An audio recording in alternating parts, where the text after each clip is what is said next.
ladies and gentlemen. Welcome to the final episode of the A-01 podcast of 2025. Yeah, because it's December. It's actually quite towards the end of December. It's December 28th as we are recording this. So just a couple days left of the year. And it's that magical time where we're saying goodbye to some pretty good and pretty shit shows and crying because one of those shit shows is getting a second part, which we'll touch upon later. But we'll have new shows to look forward to in just about a couple of weeks. So, yeah. How was your guys' Christmas? I mean, overall, it was definitely chill for the most part. I'm enjoying my good 5-day weekend. I'm sad I have to go back to work tomorrow morning, but I enjoy my 5 days, so that's happy for that. Also, yeah, like just, ever since our last recording, it just feels like I think I just went to shit show. I mean, outside anime and stuff. I mean, there is definitely some crappy stuff that's happening in the anime industry at the moment as it is, but yeah, just I don't know. As we head to the end of this year, it's just like seeing the quality is going down. I don't mean that figuratively. I meant that literally as well. I mean, some parts here or there were improving, but then there was just that situation. I mean, if you know, you know. Mm-hmm. Talking about Yuki Tabata? I mean, there's that situation, but I'm talking about something else entirely. Yeah. Oh man, my holiday vacation was pretty good. I got let's see, yeah, my boss was like, "Don't come into work on Friday." Great, and then I'm not going to work it on Monday because I'm an empty-headed dumb fuck. So, jokingly, I'm not going into work on Monday because I gotta go see a doctor appointment, and plus I'll be sleeping in. But holidays was good. I got a couple of gifts from people, gave out a couple of stuff, and it was nice. It was nice to see the family again, and only for my brother to remind me that sorry, not my brother remind me one. Oh yeah, I'm still watching One Piece. Like, please stop. You're hurting yourself. It's too much. And only have my cousins say some immaculate things about people that they just met online or seen through by using the internet. But I'll tell you guys more about that in the off the record. But holidays was great though. I honestly had the best sleep I had in a long time, and this is coming from a guy who sleeps 2 hours a night. Yeah, I spent my my Christmas break recovering from almost dying a couple weeks ago. So that was a fun adventure. Jeez, what happened to you? Like, yeah, I had 2 teeth pulled. And you're like, oh, tooth extraction. How can that kill you? Well, first of all, I did something stupid, which I wasn't supposed to. I bent over to pick something up the day after I had one of the teeth extracted. Oh. And second, because I have AFib, I'm on blood thinners. So when the clot popped, yeah, it didn't stop for like 3.5 hours. Oh, yeesh. Yeah, so off and on from like 3:30 to about 5:30, it was like stop and go, and I thought I finally got it under control, but nope. Around 6 o'clock, it just started pooling in my mouth like in seconds, over and over, and it wouldn't stop. So I'm like, I got to go to the ER to get this stopped. So I go there around 7:15, and they stuff it with gauze, and they soak the gauze in like this coagulant medicine. So it got it stopped around probably like 11, so they sent me home. So I get home around 11:15, and they gave me extra gauze, and they're like, yeah, just go ahead, and if that's too soaked, go ahead and swap it out. I'm like, all right, cool. Go to swap it out, the clot dislodges again, and it's pouring and pouring and pouring worse than before, to the point where it's like not just pooling, it's like flowing out of my mouth. So I'm like, I'm going back, obviously. So I go back, get it repacked even tighter with gauze and more of that medicine. And yeah, I didn't get home till almost 2:15 in the morning. And I slept upright in my chair because obviously if I was laying down, the gauze could have dislodged and choked me. I could have bled and choked, all that stuff. So yeah, that was on the 11th of December. And then I went back on the 12th to my oral surgeon where they took the gauze out. It's been in my mouth now for fucking like 11 hours. They take it out, they check it, they're like, okay, it looks like it finally stopped. They put a little more packing in there, sent me home, and that was the end of it. But yeah, I almost bled to death. Jesus Christ.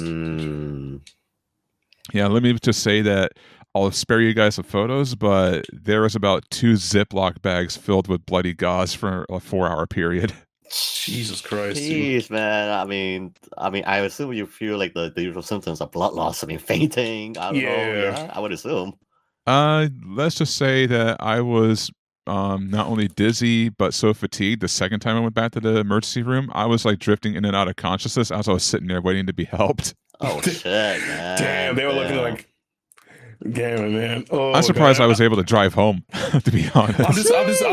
I'm just picturing the nurses are like, he's gonna be okay. I'm not a doctor. I'm like, I'm dying here. I'm not a doctor.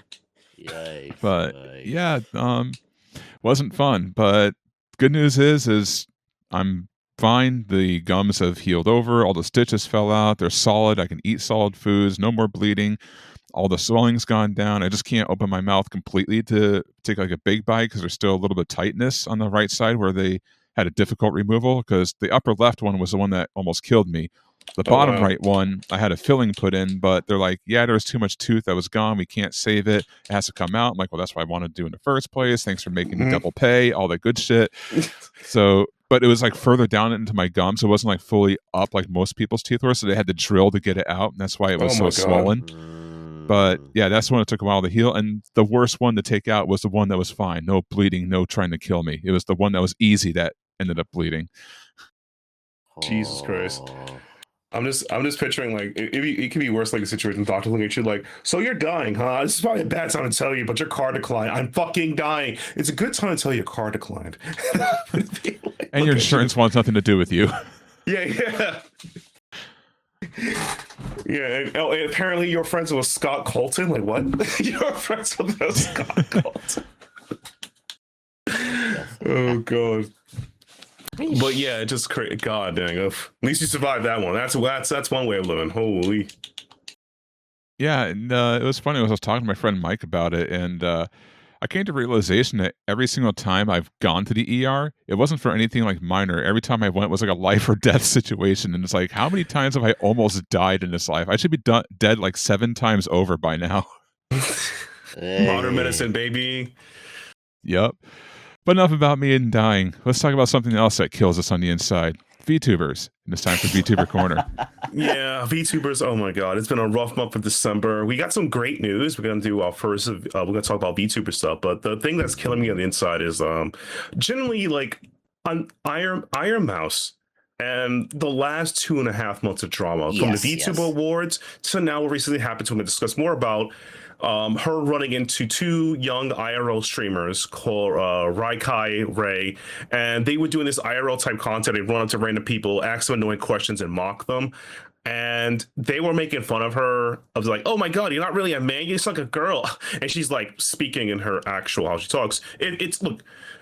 Everyone and grandma, if you're smart enough, will know that Iron Mouse is Latina or Puerto Rican to be precise. So she Puerto Rico, right? She about that life. Yeah, you would have noticed that. Mm-hmm. Oh my God, you're Latina! Latina's my favorite. Oh my God! That's how they're talking. I'm like, I'm not even exaggerating. It's exactly the same energy right there. Same energy. Yeah, it's okay. I know our listeners probably like said, "Dude, this is old news." But again, let's just try to catch up here again. Like these past month and like the Twitch awards. That's a whole thing. That itself is also a freaking can of worms within itself. But yeah, like obviously when that thing hit it, and then when Iron Mouse gave her testimony of like, yeah, when I said I knew that these two were gonna be trouble, and like when they were like asking these invasive questions, it's just like, yeah, I was shaking. And of course, naturally, the internet being the evil place that it is, like there's like, but you're a VTuber, it shouldn't bother you. Yeah, they were like, they were like, oh my God, like why are you scared for it? Like just whatever. And think it's like this is the problem. It's like, and Connor made a video about a comment about this, saying that like IRL content can be too, but most IRL content nowadays is slop. It's like, you know what, Connor may be my favorite guy, but he's kind of right. This is what you watch. You watch random people want to be annoying to them. Like that's hot. I'm like, my brother in Christ, that's just called, I don't know, crappy prank content or shitty reality TV. Look, if that's the kind of thing, go on kick.com then, if that's what which is dying, by the way. You know, they don't pay people apparently, from what I hear. So you know, they're kicking themselves to the curb. So yeah, like it's like, okay, that is, even with like Dokeball saying like that is the meta of rage baitings, all this like reactionary content, the drama, quote unquote. it's just like, and of course, naturally, like the people who support, like, are not even like interested in VTubers, like, but you're a bloody avatar, and like there's some other streamers like saying like, I feel sorry that like what that Iron Mouse is stream behind the avatar, like, dude, there's a reason why she is behind the avatar in the first place. If you did your basic research, then you would know. But now you are dumb asshats. Exactly. It's like, why is she like, she's IRL disabled, she has a blood condition and all that jazz. Like, this is like, she's, and by the way, this is not some like indie VTuber like myself or someone small. This is Iron Mouse, I get the face, one of the faces of Western VTubing out here, and I can't even do a quick Google search. Oh my god! Like, Scoob! Like, Jesus, bro, it's so bad. It was like, and the thing is that like Iron Mouse removed some of the drama, but these people keep talking about it, and it's like the one thing I respect about Iron Mouse in the day is like whenever Iron Mouse says her piece and like whatever, you can't drag her after it because she's one, bigger than half these bums, and two,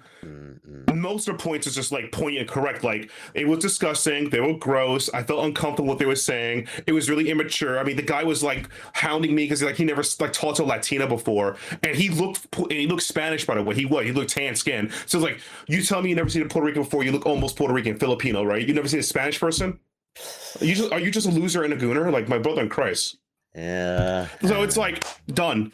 So that was like that whole drama was like one of the worst things of all. Like, because it's like, I want to say this politely, from the last month of VTuber news that essentially the VTuber awards where the Peanut Man won, whatever. Burnt Peanut. Yeah. At the end of the day, VTubing, much like an element of Asian culture or Asian things, a lot of mainstream people just will never respect it or accept it in a certain way.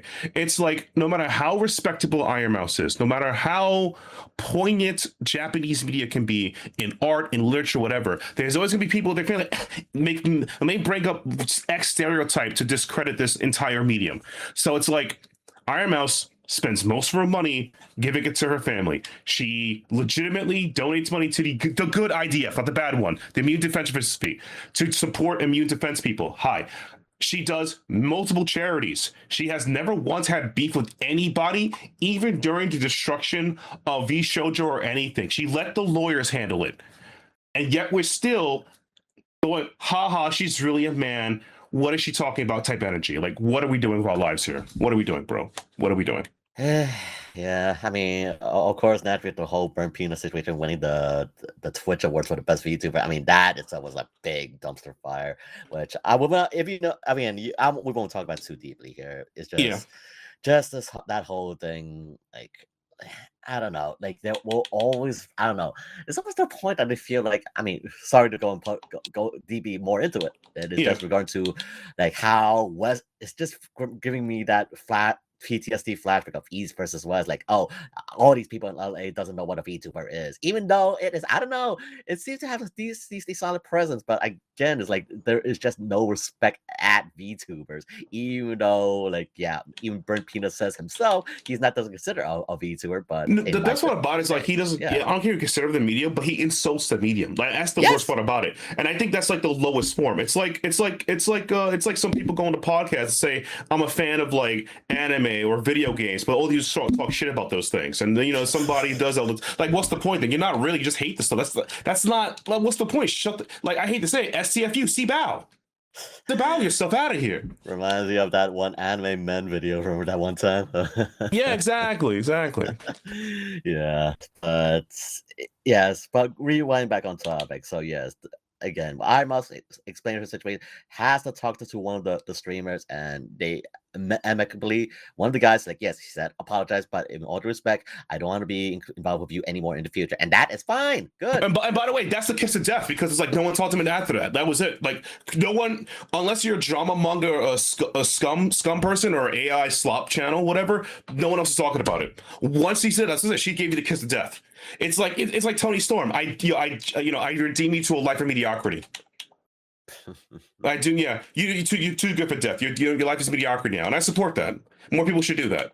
But it's insane. It's because it's like, to me, it's like this woman's out here doing God's work, trying to, like, and I mean it's polite. She is advancing VTubing. She is very approachable, mainstream. She does all the elements. She streams consistently. I think the lowest amount of streamers I ever seen her had was probably like 5,000. I'm not even trying to be foul. I think the lowest amount I've seen was 5,000. Yeah. Just about. Yeah, so it's like she's like one of the faces of independent Western VTubing. Yep. So Yep. and you're like, I don't know who you should come on, man. Look, if people these days still know who FaZe Cleanse is, you should know who Iron Mouse is. All right, that's it. That's all I gotta say about that. Yeah. So it just.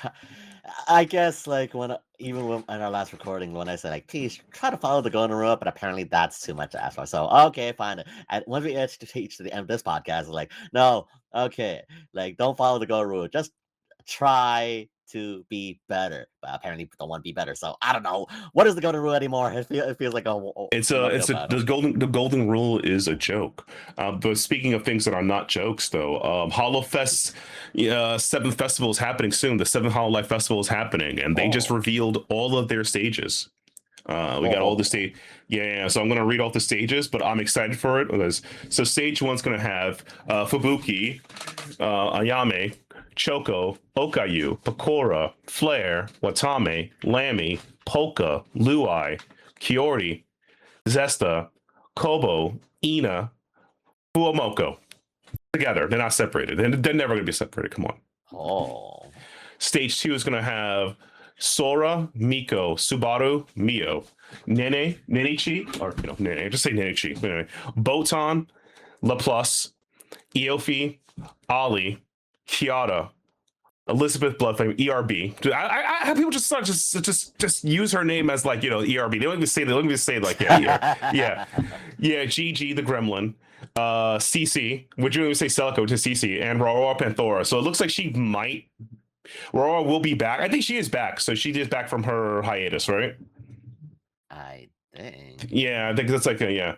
And stage 3 will have Azuki, Matsuri, Noelle, Luna, Iori, Risu, Rene, Iris is Byrus, Bales, Shiori, Ryota from Flow, Nico from Flow, Sue from Flow, Rindo from Flow, Vivi from Flow. So they put all together. And then the final stage, the 4th stage, is going to have Roboco, Suisei, Aki Rosenthal, because it's Azuki's up here, Marine, Toa, Muna, Aya, Kyla, Dad, aka Mori, Crony, Biju, Narissa, Kanade, Rikia, Raidun, and Hajima. So yeah. People you may have noticed on the list is Korone and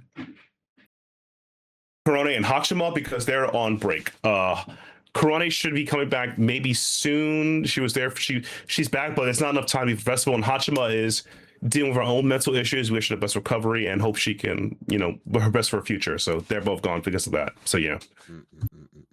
So yeah, got 4. Yeah, it's a pretty crazy thing. Also, it's gonna be super expensive. So yeah. I mean, again, if you're only there, if you're locally, then obviously it's not gonna be too expensive. But yeah, good luck. Yeah. Travel. And like, when is the month gonna be held? Remind me again. Oh my god, I believe it's. Oh god, I think it's near New Year's. I had to double check. I think it's New Year's, okay. but I'll just check to be sure because there you can buy the ticket in advance, and the festival is I believe on next New Year's. Wow. Yeah, they're having ticket. Yeah, I think it starts on the 28th, I believe, but I could always be wrong because I'm reading from the Japanese, and I read Japanese, and I learned and using Google Translate without double checking could be pretty bad for you. Just to let you know. Right. Oh, okay. No, I'm sorry. They're confirming it's March. Actually, it's in March. All right. Yeah. The expo's in March, but you can buy the tickets now. Which, if you have the money, please do so. If you don't, good luck. good luck, everybody else. Quite literally. Literally, yes. God. But there is some good news for Cover, though. Cover is supporting more regions for shipping merch. They've been making announcements the last couple of months that they will be focusing on putting more merch in more places. So we'll have more shipping, which would help because, as a HoloLive fan, this year was one of the worst years to buy merch because of some magical tax that forces things that cost money when you buy things called tariff. That's all you need to know. Because of that, it's just hard to buy merch in general, and then the shipping prices. Yeah. Don't remind me. I want to get the Rhoda plushie, but nope, I cannot get that. No, you're gonna need a lot more bread for that one, my friend. You're gonna need a lot more. So there's that. So that's pretty crazy in that regard. But I'm happy Cover is is pushing to have more shipping in more places. I'm hoping that they, as you know, hoping in the future they can have more locations for like warehousing or distributing to hold merch where they can ship it out anywhere. It could be easier. So they have to. I mean, granted, they have to pay domestic rent or storage rent in those said countries, but I think it's a better business move so they can. So we don't have. So just in case, you know, the next three presidents down line are one. The next three presidents again. That third one's a psychopath. You have yourself, you know, terror proof to a certain degree at the best of your ability, because you know it's not fair. Like I'm suffering. Like I have money here. I'm trying to buy things. I am the economy. Right. Yeah, like as I said, because last I checked on the update of the list of territories, I mean, mostly it's definitely like Southeast Asia, like Yeah. Asia and such. So yeah, my fellow country of Malaysia is definitely getting much more benefit as such. So and I don't know, maybe I should have just ordered something as well in Malaysia and have my family pick it up there. But You know, if you do that hustle for me, I would actually talk to you off camera, and be like, "Could you buy these? I will pay you back because I have a check. I will, you know, I'll be doing you solid. You'll be doing me a solid." Oh my god! Right. And then speaking of solids, this is going to be our first VTuber award show. We're going to have you know, for 2025 VTuber Corner, our top VTubers in various categories. And we're going to start with our top 3 EN VTubers. For me, my top 3 EN VTuber for myself voting is Giga. Giga is one of them. What makes Giga special is check out her clip channel. She's definitely for the VTuber. She's definitely for the person who is just chill, likes subtle jokes, who is an adult, honestly. And if you just want someone talking about the non-anime stuff and IRL stuff and have like a patience for someone going through that stuff, as well as a clearly the most closest to unbiased stuff you want to enjoy, as well as like getting good life advice, Giga's the way to go, both for streams and her chatting content. And for those who don't like this scritchy anime girl voice, she sounds like an adult. So that's one of my VTubers. The second one is Will's VTuber. So Will, why don't you let us know who's your top EN VTuber? Well, for me, like this is pretty much one of the only ones I've been watching out during my time or like after work. Is of course you got to give one for the most unique VTuber. One of the most unique VTubers out there who voice over the TTS, the custom TTS, is Zentreya of Independent. Like I've always enjoyed Zentreya ever since like holy moly, like 5 years now. It's like 6 years when she was still writing on a notepad, and I've been with her throughout the entire journey, and she is just absolutely just a swell gal in the independent scene, like XV Shoujo, V Shoujo, but overall, just what she does is great. And yeah, just for I mean, not to reopen old wounds, but if you have a problem with her quote unquote outfit, dude, there are many things. Oh, from last month, yeah. There are many things we're going to argue about, so I'm not gonna reopen that. If you want to go like really bad on that outfit thing, yeah, go somewhere else. I'm sorry. Yeah, in a nutshell, the drama was that she had a new outfit. People didn't like the outfit. She made change the outfit to do it. People still upset. At this point, it was nothing. At that point, it was you were going to be a dirtbag to begin with, and that's the argument I stand by. Yes, to the point that even like Kevin, the one who makes assets, were actually was customizing a hat that looks like nearly like that quote something, but again, it's not, people. Jeez Louise, it's based on her OG outfit. If you weren't there then obviously you wouldn't know. But come on, like it's almost like saying the Xenon outfit from Gundam is freaking reminiscent to that. Yeah, pretty much. It's a lot. Yeah, it was one of the worst controversies I'd say last month, because it's like you can, regardless how you feel about Zentreya, who recommended top EN VTuber, she was her even pre and post crash out, she was earnest how she felt about it. She talked about her whole process with it. I mean, I learned more about the process, how to get a custom model made through this entire thing than anyone else. So that level of openness was like, wow, she really thought this through. And you're still doing this. Thanks, internet. Yes. But overall, even with that advantage, like the community was just absolutely heartwarming, and supporting it with her during her winter game that was raised a lot of money for charity. At last I checked, I think it was like almost like 50,000 or so. Like well, maybe more than that. I don't remember the exact number, but yeah, she raised so much for the winter game jam, and yeah, just doing absolutely good for the community. So yeah, look, it's just like if you have a problem with the VTuber, fine, that's your prerogative. But you want to just go badging around with it again, like it's not for you, you dang tourist. So yeah, just if you don't like it, fine, move on. But if you're gonna be badgering around, then yeah, okay, the door's right there. Go, forget it, forget Yeah. But And before either you way, guys continue, I have my own Ian VTuber of the year. Can you That'll believe be- it? Yeah, go for it. Tell us know who it is. Yeah, it's some loudmouth who likes Liquid Death too much named Get Silius. Oh yeah, this guy. That's true. That's true. That guy's the goat. All he does is talk smack and drink Liquid Death, and refuses to believe that John Moxley's a good wrestler until last night. Yeah. Gasilius has definitely been doing great content, if anything else. By all means, the fact that he has a follower from the Trails of the Tales games, yes. Yeah, I finished the entirety of it without help, like some people, But yeah, it's good stuff. But thank you for the nomination. Thank you for the nomination there, Josh. And the final VTuber that Will and I will be nominating is Roroa from How I've Just Rope and Thora.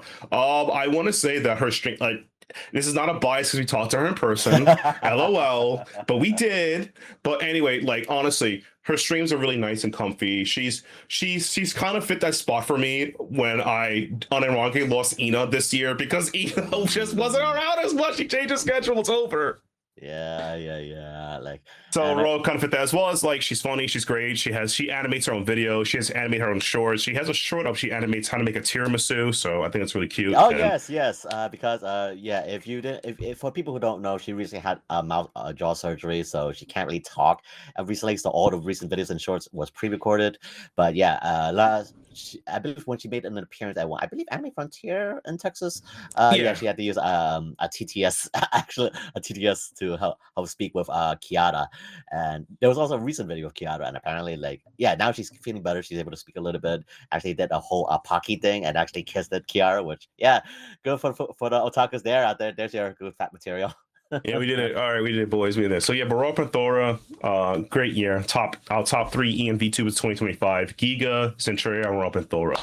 Our next topic for top three anything is our top three favorite covers for VTubers. One of my top favorite covers of that, well, two of them really, but one of my top three covers is recently came about Mori Calbee, Lovesick by the GOAT and Jabez. Now, Maury has always been a fan of hip hop. She always has been. I've always felt like the problem with Maury is that, like, she loves hip hop. She's a fan of it, but the fans don't really want to believe that. You know what I'm saying? It's like, oh, you're just saying that because she does pop rap or just pop music from time to time, right? And she can sing to a certain degree, but it's like her pulling out the classic of a new Jabez classic, which English is Godlike, and she performed it super well. It's on her channel. Check out the cover, Godlike. If you're a fan of 90s hip hop, Japanese hip hop, just hip hop in general, go check it out. It's a really well done song there. So, Will, what was your favorite cover this year? I mean, personally, for me, there's only just one that I definitely enjoyed, and that's the recently with Iron Master's concert. Her first independent concert is basically How It's Done of K-pop Demon Hunter fame with her and Mori Calliope as well. So, oh wow, as if we're not even. I don't even have any deadbeat gear. Should we just call ourselves deadbeats now? I mean, I do have my Nintendo's with Nintendo's, and I really wish should have bought that pop up, but I have the Nintendo. I only got the deadbeat waffle figurine, but that's enough, I guess. Right. The little mini figure, if I recall correctly. That exactly. Yeah. But How It's Done from K-pop fame with Mouse and Mori is just. I always love the relationship between those two. Like, again, from Oshi to Oshi, like how two pink queens just like helping each other in regards. So when you see them together doing that performance of K-pop of How It's Done, it's just. It's just good to see. It's just good to see and uplifting, just like how they really work off well with each other, just like two experts in their own field. In the field, it's just like together in collaboration is very nice. So How It's Done, K-pop fame, K-pop Demon Hunter fame is just great. It's a great song to see. So for me, that was my favorite cover from them. That's pretty cool. I mean, I'm interested. That's a good song. When you showed it to me, I was like, this is really good. Like I said, I think Mori is good as a rapper. I mean, sometimes a little pop rap, but she's really good. It's just that I just wish she gets more flowers for her like ability to rap and her ability to put bars, because she actually does it. So yeah, and I would say one of the most interesting cover songs I've heard, and I'm a huge fan of, is from a VTuber called Super Meche. Super Meche is an independent VTuber that does a lot of retro games and retro gaming systems, and they did the Yoake no Legend from the Fatal Fury movie, and they did a cover of that song excellent, and they themselves animated the entire sequence of that cover with using their own pixel art, their own skill. So if you're a huge fan of the Fatal Fury movies or SNK music, this is a great cover. Check out Super Meche. Give her a subscription, a follow. She's really great at it. And you can, if you've seen the cover, there's a lot of work done in the art direction. It's really great. So it's a 5-star cover, only because, no offense to how it's done by Iron Mouse Sabori, that's full 3D power. I've seen good 3D before. We went to One for All. We've seen some really good 3D motion capture. I'll put respect on the name, right? But to see a fully animated pixel style video is really cool. That's just, and me as an old video game person. And Maury's cover Lovesick is mostly audio. It's really cool. Personally, someday I'll love to see her perform other tracks. Maury, if you could perform some Young Lean and some MF Doom in the future, you'd be doing a homie a solid. That's all I'm saying. All right, those are the top three favorite covers of 2025 by VTubers. And then we're gonna go on. We still got the music in us. Let's talk about our top favorite original songs from VTubers this year. And why don't you start us off with there, Will? Yeah, for me, I mean, I gotta give props to more Calliope's love for Persona, and just the fact that even managed to go with collaboration with Lotus Juice and Shoji Meguro of Persona fame is just, that's one of her dreams. It's crazy, yeah. And so the song the original song that she made, which is more or less the unofficial Persona song, is Seeing Stars. And if you see the MV, yeah, it is just like full of love. Like, it is that full Persona 3 vibe that you know from Shoji Meguro and Lotus Juice, and like the vocals mixing with Mori. And of course, if you've seen the MV, I forgot her name on top of my head, but she also has a extensive story history of why Mori included her in the MV video. But yeah, Seeing Stars, the unofficial Persona music for Mori Calliope herself is just like, it's absolutely vibes. So I mean, who doesn't like, if you're a hip hop head, this is not nothing like Lotus Juice Productions crazy. So yeah, Seeing Stars, definitely by all means one of my favorite original songs from Mori Calliope. I mean, sure, there's other songs in the year, but this year, yeah. But yeah, this one is just definitely a top for me, if anything else. Because again, I personally love Persona as well. So exactly, no, understandable. For me though, one of my original song, because it's an OG song, original song, was done by Kyla Kowalski of Hollow ID Generation, Dala. Kyla doesn't sing a lot, but this song is very comfy, it's very nice, it's well animated. If you listen to any Hollow ID singer, they're like hidden gems. All of them are really excellent singers. Probably this is why, like, the secret best singers people say it's the ID girls. It's true. If you've seen Risu or Kobo sing or Rene, you definitely hear it. So Dala is a very nice, it's a very nice comfy song. It has very soft beats. It kind of feels very menacing. It's well done. It's not what I said from Kyla at all, but it's a really good song. I recommend checking out. That's it right there.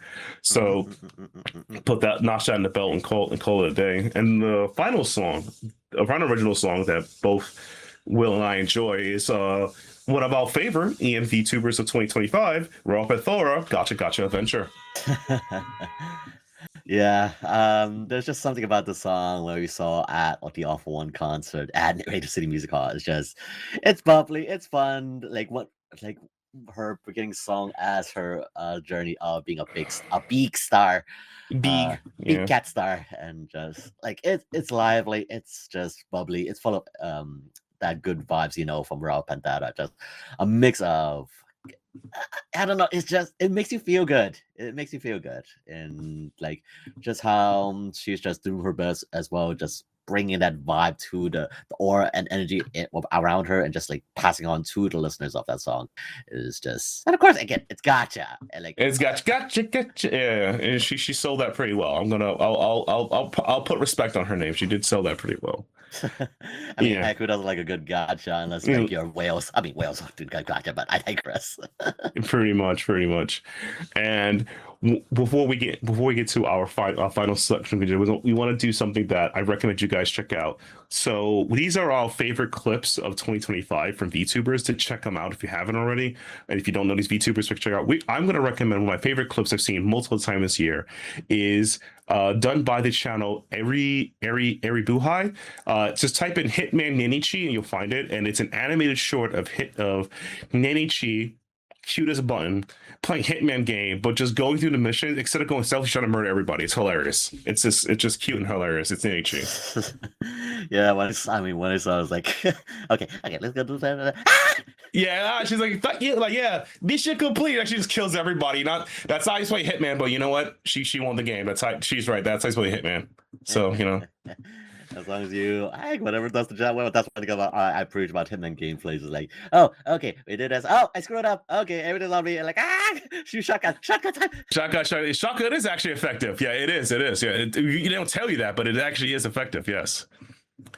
Oh God, it's pretty funny. So, what was one of your top favorite clips for VTubers this year, Will? Oh, like one thing that I do appreciate is like, one thing with Hololive channels that actually record in studio and like sitting in a room just doing a gameplay. For this one, it's regarding to how a certain taco managed to go and scare the Grim Reaper and a certain stone.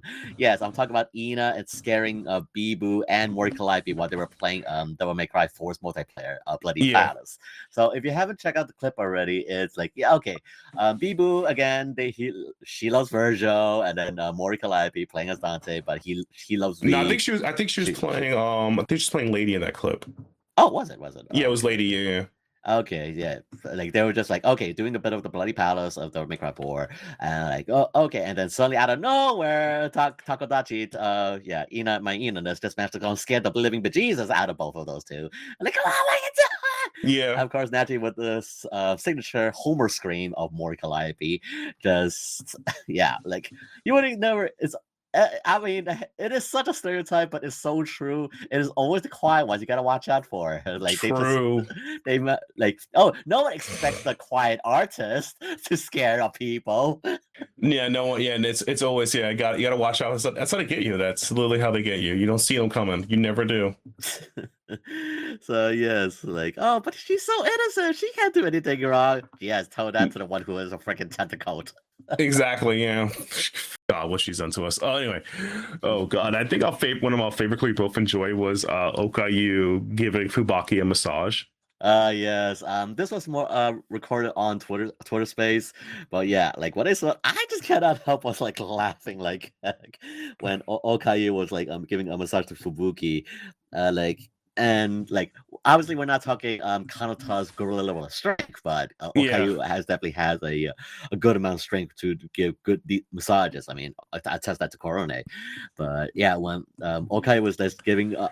Since there's a space, you had to let the imaginations run wild, and yeah, it was like, yeah, when you hear this clip, it's like, yeah, exactly, yeah, you were like, yo, is this for real? Like, yeah, this happened, bro. This happened. And like, if you have anybody who have massages or like one who's like very tense, you're like, yeah, like like oh, and like and like to hear like Fubuki just melting under. She's dying. Yeah, she's dying in there. Like, oh my God. Tell me how does that go again? What does it sound like? Like going like. Like you know how it is with elderly people who like have to like they get them as like yeah. You're like a Masaroshi kind of deal in a sense. Yeah, Josh. No, actually, I don't know anything about that. I'm learning something new today, and I need to learn more. How does it sound one more time? Oh God. Funny. Okay, I probably should just send you the clip when I have a chance to, Josh. But yeah, like just when Fubuki was just basically melting, even giving her best Michael Jackson impression of it is like, yeah. I'm not sure if Fubuki is like as old as it is, or maybe just turning into a grandma, but again, Grandma Fox. Like, but that when I was just like seeing that clip is just. I can't help but laugh every single time I watch it. So that was definitely one of my top clips seeing it. Oh man, that's crazy. And as we all put this all group together, We have a one category for the best group of generation this year of 2025, and look, it's not a no contest. It's Justice. Advent had their time last year. Everyone was full Moko, but it's Justice. I mean, let's name reasons. One, Gigi, Auto Fister, CC, Raw Panthora. That like yeah, it's Justice. It's Justice. Yes. The amount of clips from CC alone, from CC, Gigi, or Auto Fister alone is enough. It's enough to feed. That's just the ice and the cake. They go deeper. It's like, yeah, it's a Raw Panthora. So yeah, and then her threatening to feed us with cucumbers, that she won't feed us cucumbers. So yeah. Cucumbers, please. You should have to give it the Chatini's jetpacks, but no. Yeah, no jetpacks, exactly. See that? So it's like, yeah, best group this year, unironically, Justice. Like the amount of it's insane how well they this year. And I'll just give credit to credit as well. We're going to Justice and Advent. Yeah, Justice and Advent. Like they're I think bi-monthly, like or is it a monthly release of their motion voice comics they did. Yeah. It was at the official Hololive channel, YouTube channel. Like it's just really just great presentation in itself. So like yeah, if you have a chance to definitely check out that voice comic of Advent and Justice. It's definitely one of the great top productions from Hololive. Yep, and we're gonna end our VTuber awards here by giving you our top favorite JP VTubers, and for both of us and myself and Will, it's one of them is Henya the Genius for obvious reasons. Now, normally we'll say Kason, but Kason didn't stream that much this year because Kason got this Sega money, so it's Henya the Genius. Yeah, like I just saw her last night's gameplay. We're going to Mar Party Jamboree, which she actually did one match of the side. But yeah, Henya the Genius. She's just an absolute sweet of a kettle, if anything else. Like even with her I know she recently her mom had a bit of a hospitalization, but she still managed to go put on a smile. And yeah, Henya, you just want everything for the best, and she just really wants to just make people happy and such. Even with her kitty or that, like I'm Henya the Genius. Like what's mansplaining? I think also Henya is also a bad friend because her friend got into a relationship, broke up, and she was happy because now she could play video against her friend again. So that's if you want to support that, yeah, Henya is an evil genius. So yeah. Yes, and of course, naturally, I gotta give props to also the aunties and grandmas and sisters who always teach her the bad languages. I'm looking at you, Amelie. Yes, Monarch. I know what you're talking about. Ever since you had to go and teach her about the term pearl necklace. Hey. Yeah. Oh my god. That's crazy. Another top VTuber of all time of this year, I gotta say, is Uzuru Subaru, aka Subaru the Duck. Let's put it this way: Subaru games a lot, but what makes Subaru really crazy is if you see any clips of her translator, her talking about stuff, and the amount of story she knows about the other girls is insane. The girl, like Subaru's looking at her, but she is a rumor queen. She be talking the dirtiest tea about everybody. But it's also Subaru because her life is just going crazy sometimes. Years ago, one of my favorite stories is how she ran up on Okayu and Korone, found them at a barbecue place, ran to them and ate their food. Said, "Oh my god, you guys are here!" And ate their food in front of them. They're surprised. Yeah, she ran to their table and ate their food. A girl after my own heart. She knows she's about. But Subaru is really, really great. Her streams are just comfy. Watch translation. She does speak English. She just does a lot for them. And I would say, yeah, I have to give it to Subaru. Honorable mention would be Takane Luai, but Luai plays so much Dragon Quest. I need to, as a Dragon Quest enjoyer, she would never, and as well as Kyla, both. Luckily, Kyla slowed down a bit. If I watch Luai or Kyla, I'm not sleeping. That's how I know my insomnia is kidding. Yeah, like. I mean, if I recall correctly, Takane Lui actually just managed to go and snatch a collaboration with Code Geass, I think. She did, yeah. So it's just overall, that's one I'm happy for in regards to. Yeah, and I want to say another JP VTuber that we had in our list is Iganamai Korone. Look, it's Korone. It's really not hard to. Come on, it's Korone. I mean, look, you can't say no to the dog. You cannot say no to the dog in regards, and even though with her recent events that's happening, but she just managed to go and spring smash. And again, it's Korone. Come on, it's freaking Korone. So, yeah, Yeah, I mean, what's more than to say? It's like she does. It's no, it's like I still think that her one of her I think it was a birthday stream. I think her birthday stream this year was so unique because she used puppets. That was really cool. Yeah. Yeah, she used her it was a birthday stream, and she recently was she's sponsored by the Honda driving car team, and she had her puppet there, and she is now officially a song and a playable soundtrack in the Sonic Link Shell Sonic Crossword Racing game. So yeah, it's Corona. There's the reason why.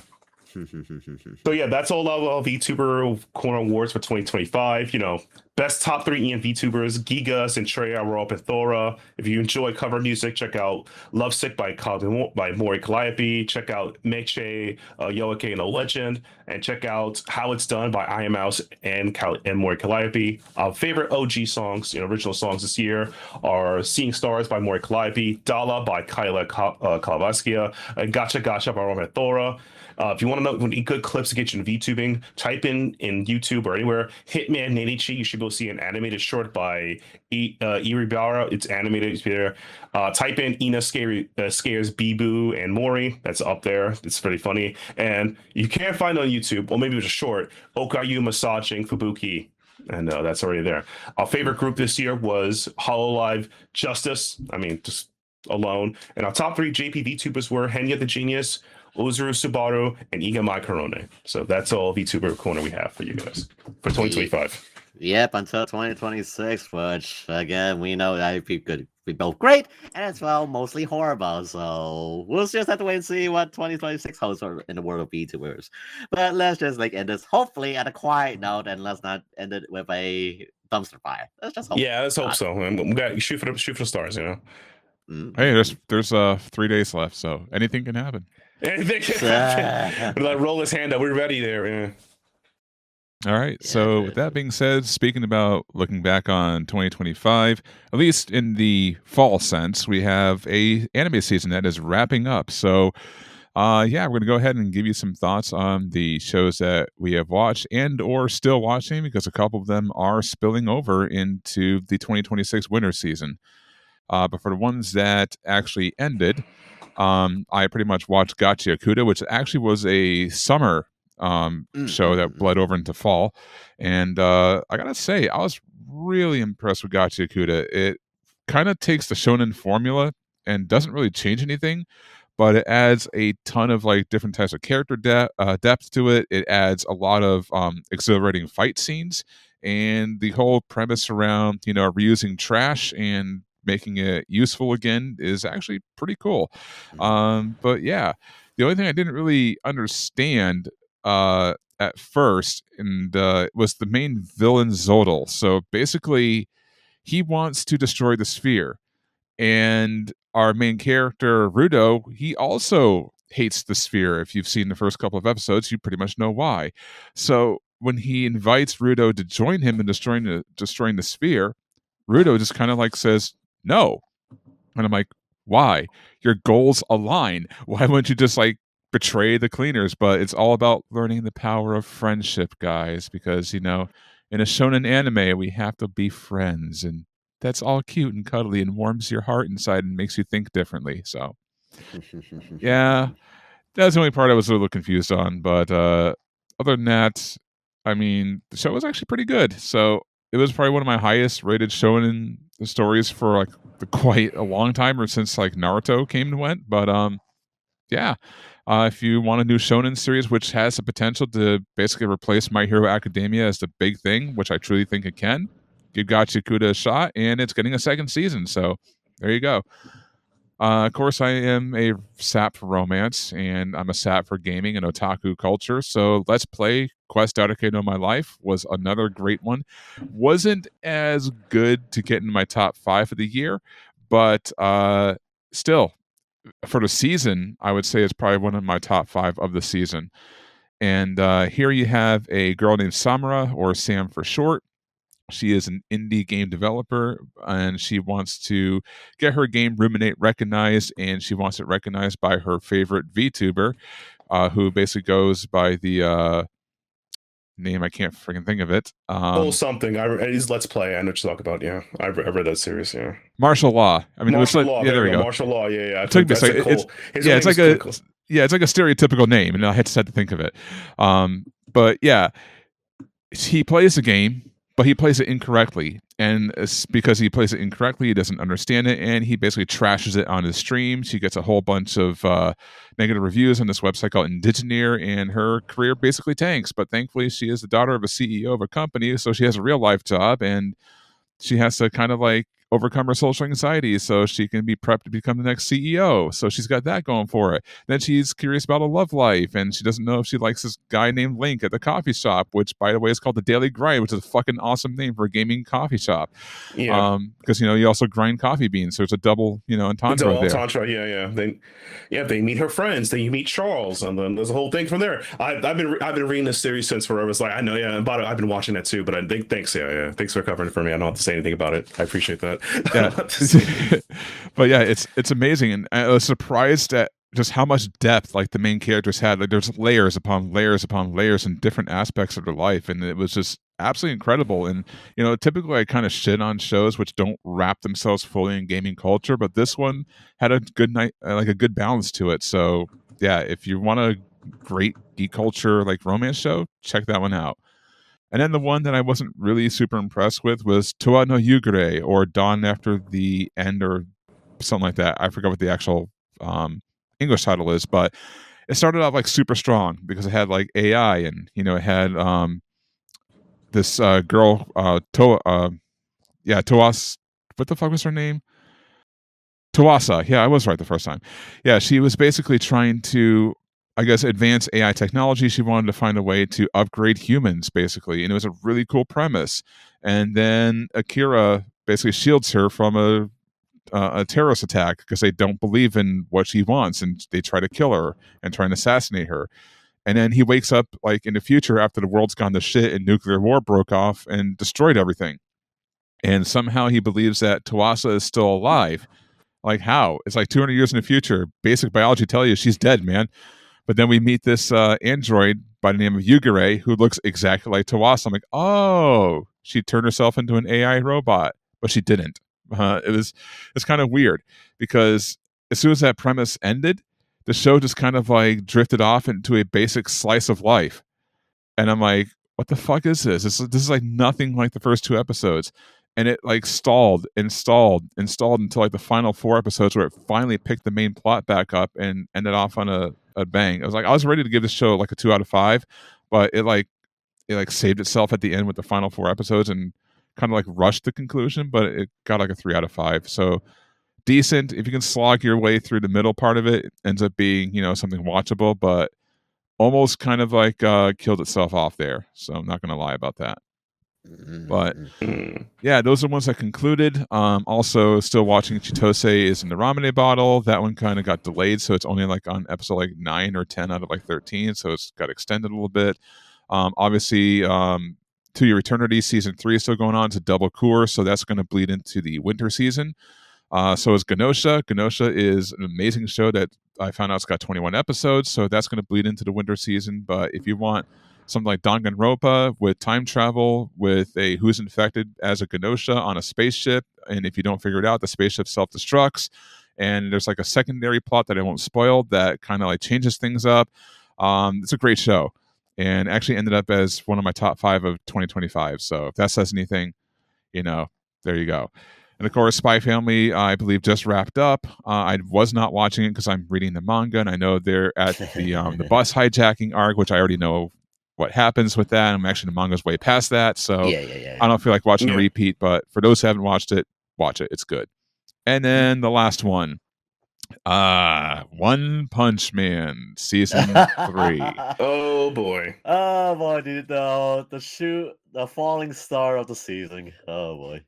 Madhouse, why did you give it up and give it to JC staff? You knew this shit was going to happen. Why are you so against doing more than one season of a show? Please come back and save us. One Punch Man was goated for the longest time.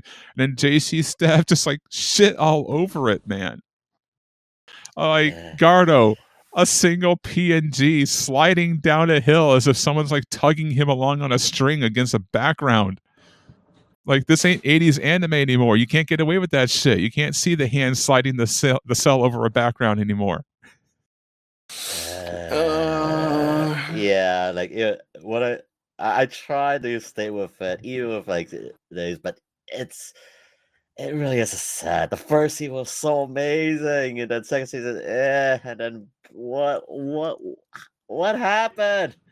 And then there's like How even did we get scenes here? where you think they're using AI because like some of the characters like miraculously grew a sixth finger up from like out of nowhere. Like any like competent animator will check that shit. Like, oh, this character's got 6 fingers. Let me erase one. No, that it looked like it was AI generated. Yeah, and apparently there's some parts where even like one of the characters had a bandage on her and just suddenly reappeared, and like, geez, the lack of consistency. And like, of course, naturally, obviously they can't do it from one, but apparently they even noticing the details, like some of the designs that had to be changed for the broadcasting. Which, yeah, that thing itself was also another thing as well. Which I was like, really, you gotta do her dirty like that? Damn you! Jesus Christ, bro. Like, if you want to Yeah, enjoy even the One Punch villains. Man, go back and watch the first season and forget seasons 2 and 3 exist. Just read the manga. Just read the manga. Read the at this manga point. and watch first season. That's it. Do not even like the first season. Go with it. Animation. Go with it. Madhouse Studios. Go with it. Everything else afterward, It never happened. What are you talking about? Never happened. There's no second season. Exactly. There is no One Punch Man season 2 or 3 in Bossing Say. Mm-hmm. Nope, none whatsoever. Just read the manga, because if you flip through the pages, there's gonna be more animation there than was in season 3. Hey, There we go. But yeah, that's all the stuff I watched in the winter season, or sorry, the fall season. What about you guys? Anything that I didn't cover that you guys watched? I've only watched Let's Play, and I was focusing on grad school, so you cover that. I've been reading Let's Play just to see how the animation did well, so it's a good translation from the manga or the webtoon if you've been reading it. So yeah, it gets a thumbs up approval from me, who don't approve a lot of things. Yeah, like I was curious regarding how you like that adaptation. Like, okay, good to hear that it works so well. So I'm glad to hear that.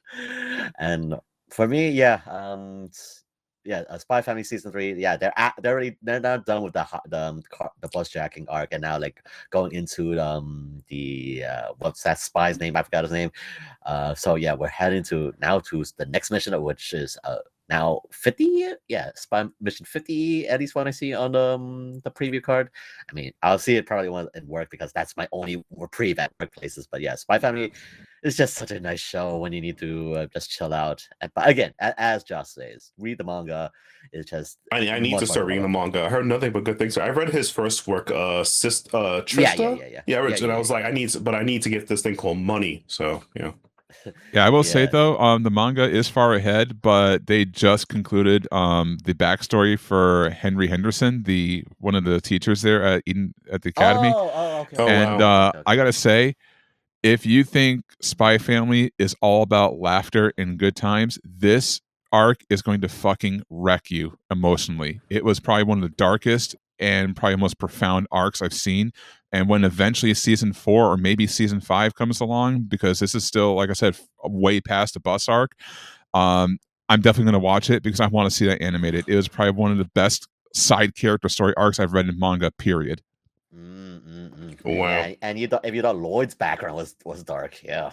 Yeah, this made Lloyd's background look like sunshine and rainbows. You think you suffer as I have, literally. That sounds interesting though. Other shows that I actually managed to go and complete.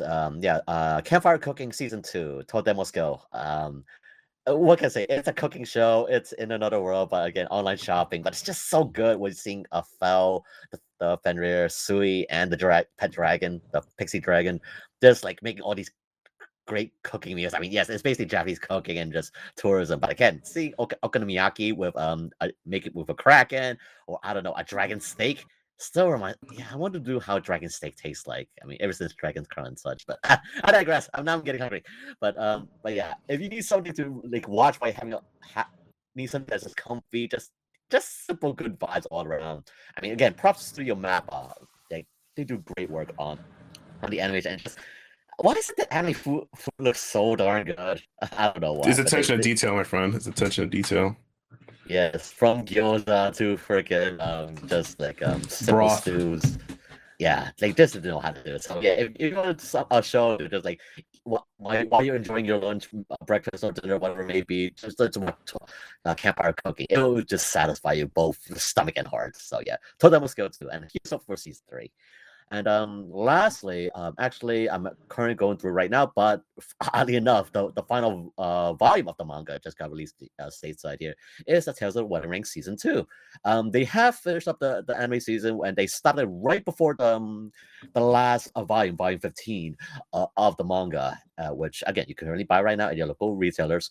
And yeah, I'm just really glad to see Mabel's second work being adapted so greatly. And if you like things like High School DxD or like even Tenchi Muyo, like this is one of the rare shows that actually does end up in a harem ending, which not many shows can say they do that. So like if you love your fantasies, but also just like that good, yeah, fantasy drama or a little bit of slice of good sexiness in between, then yeah, Tales of the Wedding Rings just absolutely just great vibes and such. So yeah, I'm going through the show right now, but I'm also just actually finished up reading the manga, which spoilers, that will be my recommendation this month.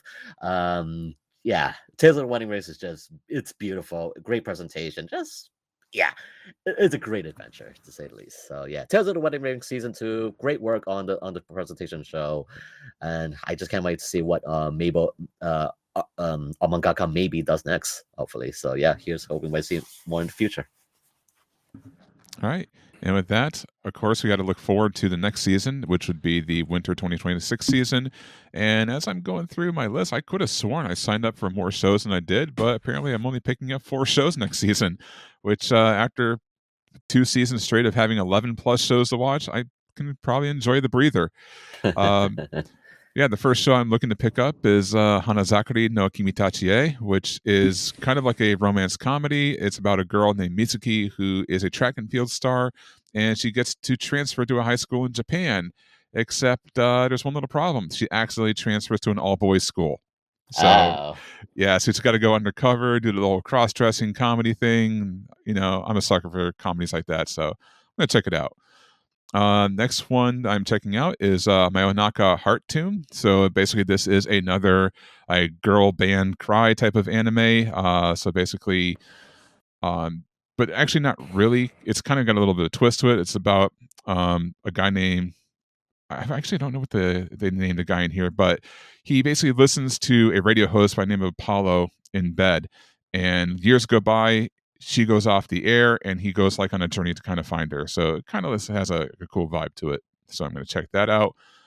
Next one I'm going to check out is based off of a Korean manhwa. It is called Terror Man, which actually sounds really cool, about a guy named Min who has a special ability that lets him see a path that leads to an unfortunate future. So he uses eyes, which he calls misfortune, to spot unfortunate events and tries to stop them. But by doing so, instead of becoming a hero, he gets accidentally labeled as a terrorist.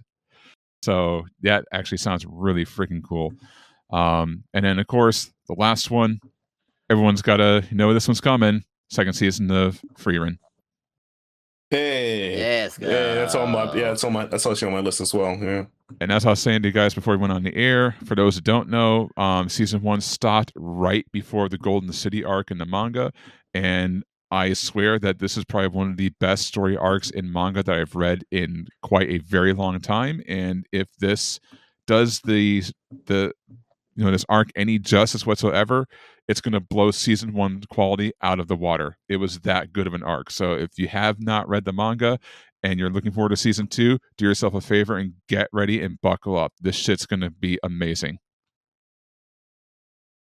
Yeah, sounds fantastic. I just can't wait to see more Freerun. I'm actually trying to do a good effort to actually collect the Blu-ray DVDs. Just such. I mean, yes, I should go out and buy the manga, but yeah, just Yeah, I mean, yeah. Freerun is just again. We already talked how great Freerun is in the first season. Now, like the second season, even though 10 episodes, I cannot wait to see like what they have in store next. And yes, I know I should probably read the manga if I want to spoil myself, but I want to see it in beautiful animation.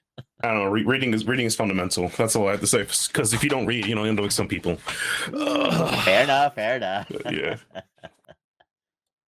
Yeah, but those are the shows I'm picking up. What are you guys going to watch next season? Oh God. For me, I'll be picking up. I'm a huge fan of Trigun, so my old school anime. Trigun Stargaze. It's happening. Gotta check that out. I will definitely be check because I want to see like, oh wow, we're continuing this. Let's go. I mean, it's not that bad of a change tradition. Obviously, I'll be checking out Free Run. I'll be checking out. Since I'm a huge fan of Initial D, I actually managed to catch up with the MF Ghost, which is like this the sequel series of Initial D. Essentially, this time around, it's they funded they funded a corporation. They funded a corporation to fund illegal street racing. So it's essentially it's Initial D logic. Don't worry about it. Cars go burr.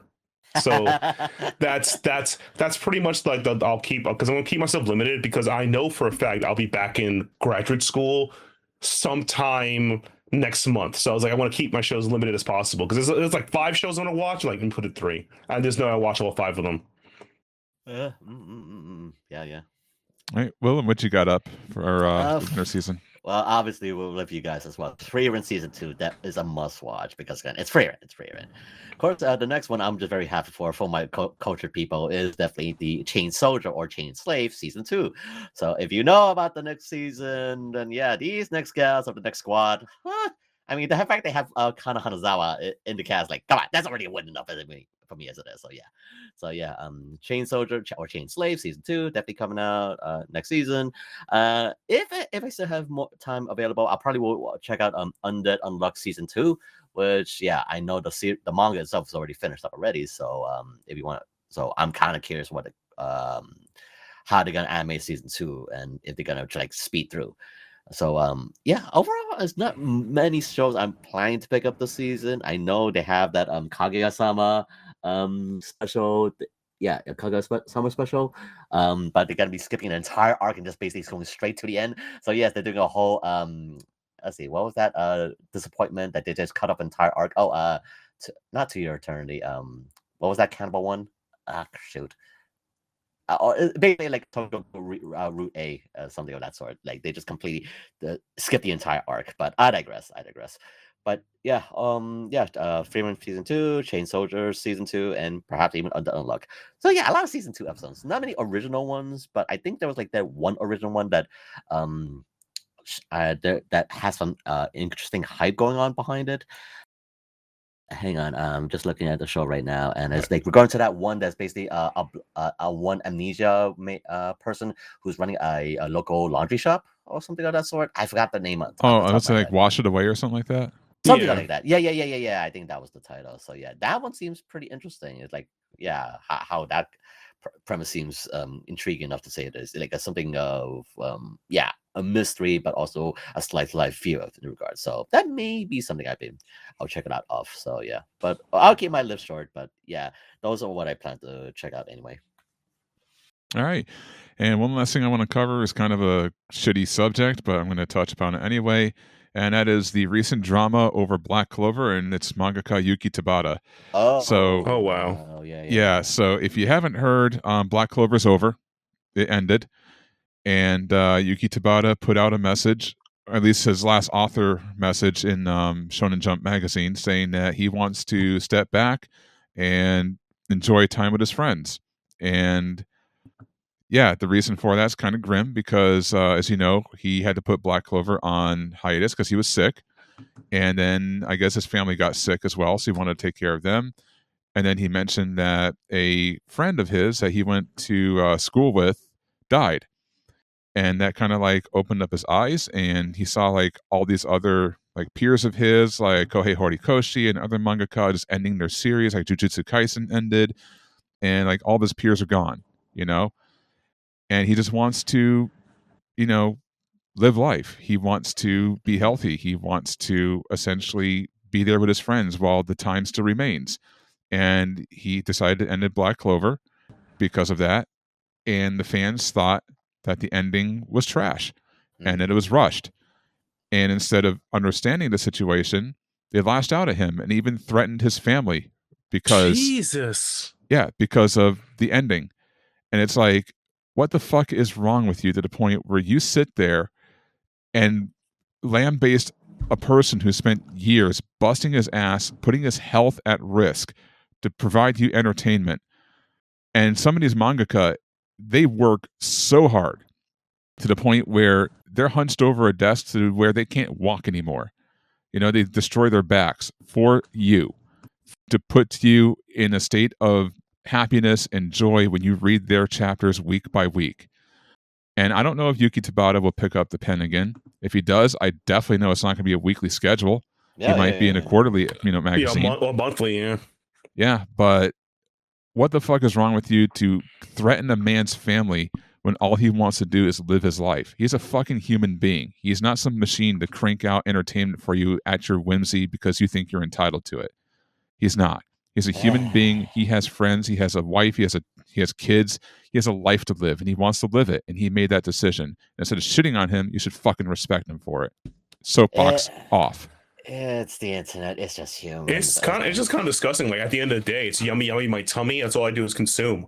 Like, they don't think about anything after it. It's almost as bad. Like, some people like look at something and it's like, oh, this movie was terrible, and you can see like the actor physically sick, and it's like, oh man, I can see. Oh, he looks sick. Nah, he ruined the movie. Like, dude, he's sick. You can see like actual like we're like coughing the line. You go like, so it's a bad show because all they care about themselves. Like, it's the ultimate self-egotist situation. I hate that shit because it's like, to me, and by the way, I'm not even a big Black Clover fan. I respect the guy for doing it. It's not my jam, but it's like, wow, he went through a lot. I'm glad he managed to finish work and enjoy life. Oh wait, what? What is this about? What do you mean you're gonna attack him online and threaten him? What's wrong with you people? You're animals. It's God dang it, human beings. Like, it's really the selfishness. Like, it's like yummy, yummy in my tummy. I don't care about anybody else. That's literally it. Yeah, like it's just kind of strange as well, because as this past season as well, we witnessed the end of My Hero Academia, the anime. It's all and the manga ended a while ago before that too. We hate the ending, by the way. Yeah, and now everything is over. There will be one more special episode epilogue, but yeah, like, I know a lot of people did not like Horikoshi, how like in that ending in a sense, but in a sense, and yeah, with this story of Black Clover, like, he even said so. Like, he basically had to go work in the office for 4 nights and stay at a nearby hotel to get this thing cranked out. Like, yeah, like if you don't, that was I couldn't imagine like how like the other top mangas like Oda Sensei, like he's trying to take care of his health. Oda Sensei, yeah, and. Like, I mean, let's look at the Go Tagashi, the guy who created Yu Hakusho and now Hunter x Hunter. The man has his sketch. He has hospitalized himself to put work out, and at this point, do you even care about the person? Is this all just like for yum? Like at this point, man, yeah. It's like we all want to get that satisfying ending, sure. Like look, we don't. Everybody, it's like not you just the consumer, but also the author themselves. We're on limited time, and so like, look, maybe we won't live long enough to see the ending. That's an unfortunate case. Yes, we want to see how to get satisfying ending. Sure. Again, we don't want to have another Berserk situation, but again, it happened. Kenta Miura unfortunately passed away before we can continue on. We lost it friggin' Toriyama Sensei. For now what's left of Dragon Ball Z, Dragon Ball Super, and now we're going to heck with Takashi again. We lost so many great mangakas this year for all the events, and like, yeah, it's just realized, life and death, it happens, and unfortunately, like, he comes to the realization, like everybody, it's not just like here in the manga industry, like even with like Harada, with again, we just lost the Igashi from Koei Tecmo Ninja Gaiden fame, and like they're just everybody is coming to realization, like I want to spend my time, like I don't have cancer, and hopefully I don't have cancer, but I want to spend as much time with my family as much as I can with the time I have, and that's respectable. And that's like, okay, look, I'm sorry if you find that disappointing. I'm sorry, but this is something I want to do. If you don't like my decision, well, I'm sorry, that's a you problem. But apparently, like, they just want to, exactly. Lash out. It's just kind of bad because it's like, at the end of the day, it really shows like what these people, they don't respect the art, they're the consuming of it. Because it's like, to me, I'm gonna be honest with you, I don't believe Tagashi will ever finish Hunter x Hunter in the time frame he is, based on how old he is. But he gave me Yu Hakusho, and I'm still gonna read every chapter of Hunter x Hunter when it comes out, because I still want to see what he's doing and what he could progress the story and leave it as that. I'm not gonna be like, it's over. Ugh, like, it is what it is, man. That's life. Life is the journey. I want to see where his life could progress his art to become. But it's like, oh, he rushed it. His ending is terrible. How dare he go live, have a family, a wife, and a kids? He kissed girls. Ew. You might as well do that at that point. And Like I can't really imagine how it is. Like if I don't know, like if this had a situation like I don't know, on hindsight, Oda ended One Piece right then and there because apparently we're done with the first season of One Piece. Yeah, 1,000 episodes in, baby. And like I don't know if Oda Sensei decided to like, oh, he's ending at One Piece right now, even though he's like the last of the big three. Like I wonder how that reaction. But again, it's Oda. He's the pillar of Japan. So like I can't imagine that quote. But again, that's only a hypothetical. But again, he made it clear he wants to live his life and he wants to take care of his fan. But yeah, for people just being so absolutely vile and just like, oh, it didn't work to my ending. I've invested so much, and this is the payoff I get. Look, fine. That's And by the way, not everything gonna really be top notch. You could invest in like the average or subpar. Happens all the time. Look, this is somebody who reads a lot of manga. I bought some manga series that like, oh man, it's the ending and whatever. It was fun to the point, and that's it.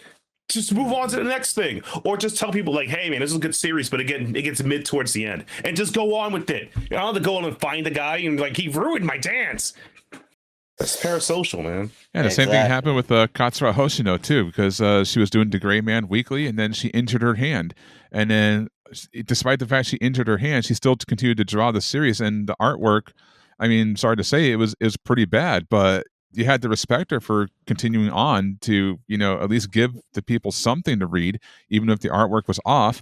And they attacked her for it because the artwork looked like shit. And then she switched to a monthly magazine to help recover. And now she's a quarterly magazine. And now we only get 4 chapters a year. And some of those chapters are only 8 pages long because her health is also suffering. But people attacked her too. It's like, what the fuck? I know. It's so disgusting. They are never happy. They will never be happy. You can never satisfy them. So in the end, yeah, I didn't even say it's a happy thing. It's just like I just call it like a spiritual rot internally. Like at this point, like, do you even like the thing you like? Like that's the way I feel like it's just because like, could you imagine that like, Will, this is IRL. Will, you know that barbecue spot that's in my neighborhood, right? Yeah.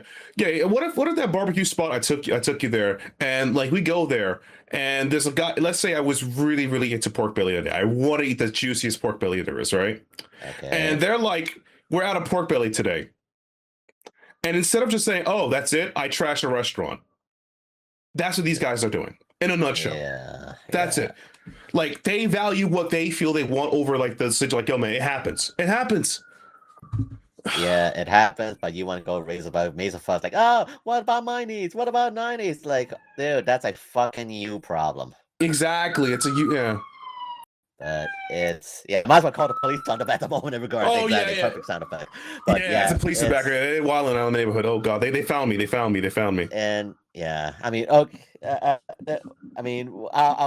we'll try to end the topic here. But yeah, it's just like, as I said, it's like we're going this parasocial behavior. Like, oh, like what about my needs? Like, dude, this is the creative. If you can't respect that, maybe you weren't a fan to begin with.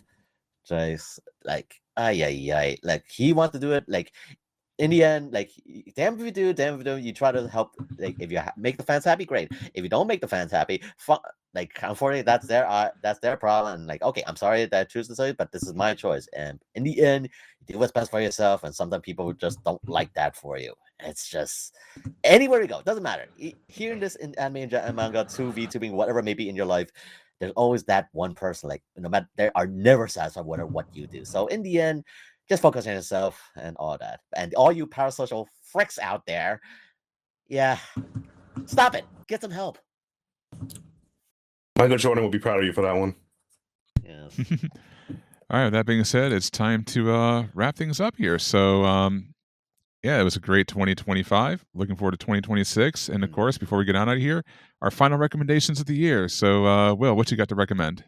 Well, as I alluded before, the final volume of Tales of the Wedding Rings by Maybe is currently out now on stores. And this expands a bit more after the anime conclusion, which I'm not sure they're going to be doing a special afterwards. But yeah, the volume 15 basically shows off the epilogue and just ends up on a great, I believe in myself as a satisfying ending of what the main character Saito does. We're going to the kingdom and to his own life, and again having 5 beautiful brides with him to begin with, and actually legitimately having kids. So yeah, if you like Tenchi Muyo, you're gonna like Tales of the Wedding Rings, the last volume. It's a satisfying story, and by all means, just great rounds, if anything else.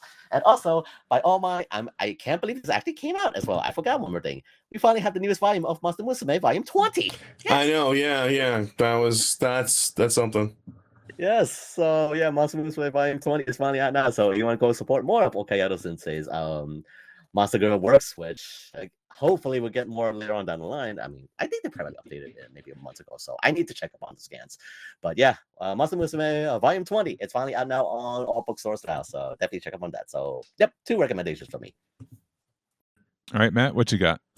My recommendation is a series that is kind of just completed right now. The last volume of Fist of North Star, Volume 18, came out, so you can buy Volume 1 through 18. The entire Fist of North Star is out, so get it when it's hot. That's what I recommend it. It's an ending. It's not my favorite ending, and I'll be honest with you, I still recommend the series because the Sota arc was that good. But look at me being happy about things I like in between. It's not about the endings of the journey. So yeah, recommend Fist of North Star. All right, for me, it's going to be Love Bullet, Volume 1. This is actually a pretty surprisingly fun little debut. Basically, if you die and never experience love, you get resurrected as a Cupid, except these Cupids shoot love bullets with guns and rocket-propelled grenades. And if you try to makes people fall in love and another Cupid's on your territory, they have to go to war to determine who's going to actually make those people fall in love. So yeah, it's actually surprisingly a fun action series about making people fall in love. So definitely check that one out. And it's actually, I'm not going to say it's the last new volume I'm picking up or new series for 2025 because there is Wonder Boy, but I haven't read it yet because the first volume of Wonder Boy is 796 pages long. Oof. So I will be dedicating my literal entire weekend next weekend to reviewing that because it's basically 4 volumes of manga in one. What an omnibus.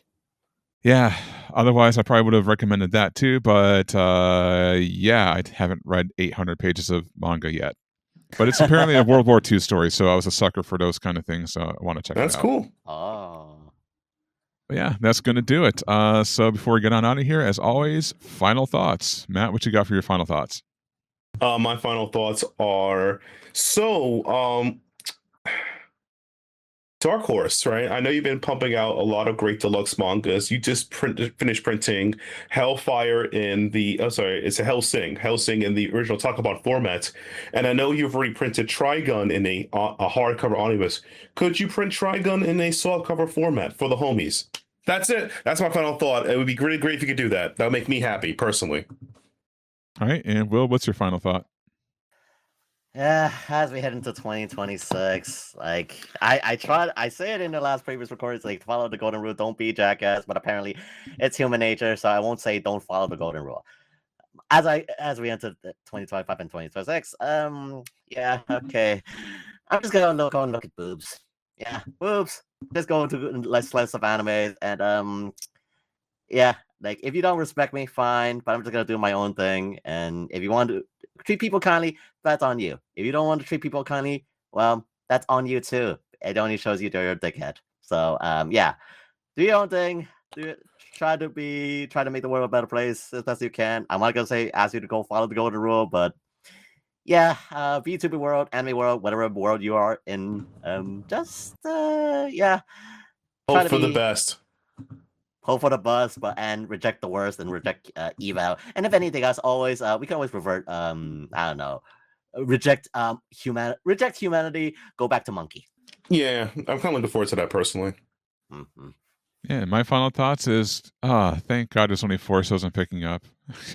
I'm usually so busy that I usually get 5, 6, sometimes 8 episodes behind on a show. But having only 4 to watch, well, actually technically 6 because 2 of them are spilling over, would be a lot more manageable than having 11, 12, or 13 to watch. So yeah. I mean, at least. Sorry. I was gonna say I'm looking forward to the reprieve.